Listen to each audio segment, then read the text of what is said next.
Kakinada smart city MLA Vanamadi Venkateswararao మరిన్ని జన్మదిన వేడుకలు జరుపుకుంటూ నగర ప్రజలకు సేవలు అందించాలని 35వ డివిజన్ కూటమి నాయకులు గోపిశెట్టి బోరయ్య ఆకాంక్షించారు. Kakinada main road Shri complex వద్ద గల శ్రీ లక్ష్మీ గణపతి స్వామివారి ఆలయం వద్ద కాకినాడ సిటీ ఎమ్మెల్యే వనమాడి వెంకటేశ్వరరావు కొండబాబు జన్మదిన వేడుకలు కూటమి నాయకుల ఆధ్వర్యంలో ఘనంగా నిర్వహించారు.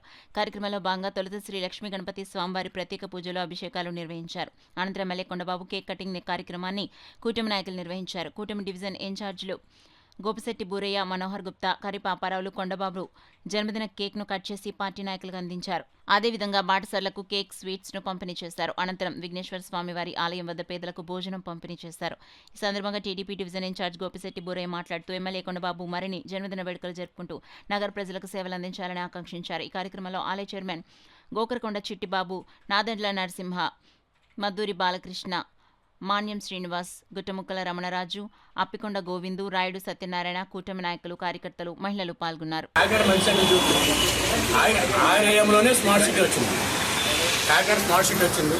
అంతే కాబట్టి మేము కోరుకున్న ఒకటే విషయం, ఆ భగవంతుడు ఆయనకి ఇంకా ఉన్నత పదవులు ఇవ్వాలని, ఆయనకి మంచి ఆరోగ్యం ఇవ్వాలని, ఇలాగే ఈ కార్యక్రమాలు ప్రతి ఆయన ఇంచుమించు ఇంకో 15-20 సంవత్సరాల పాటు ఆయన ఎమ్మెల్యేగా కొనసాగాలని, మంచి పదవులు ఇవ్వాలని, ఆయనకి మంచి ఆరోగ్యం ఇవ్వాలని ఆ భగవంతుని కోరుకుంటూ మా 35 వార్డులో టీడీపీ, జనసేన, బీజేపీ కార్యక్రమం ఈరోజు ఈ కార్యక్రమం చేయడం జరిగింది.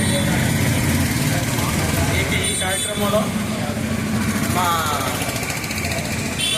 వార్డు జనసేన ఇన్ఛార్జ్ మనోహర్ గారు, అలాగే మన కమిటీ వినాయకుడి కమిటీ చైర్మన్ చిట్టిబాబు గారు, రామాలయం గుడి చైర్మన్ నరసింహ గారు, అప్పుడు గోవింద్ గారు, మా ఎం శ్రీనివాస్ గారు, అలాగే రాజు గారు, రాయుడు సత్యనారాయణ గారు, గోవింద్ గారు, ఆకి వెంకటేశ్వరరావు గారు, మొత్తం అంటే నాకు తెలుసున్న మొత్తం మా కమిటీ నెంబర్ కూడా అందరూ వచ్చి పేరు బీజేపీ పాపారావు గారు, మొత్తం అందరూ కూడా అంటే కూటమి సభ్యులు అందరూ కూడా వచ్చి ఈరోజు ఆయన పుట్టినరోజు చాలా ఘనంగా జరుపుకోవడం జరిగింది.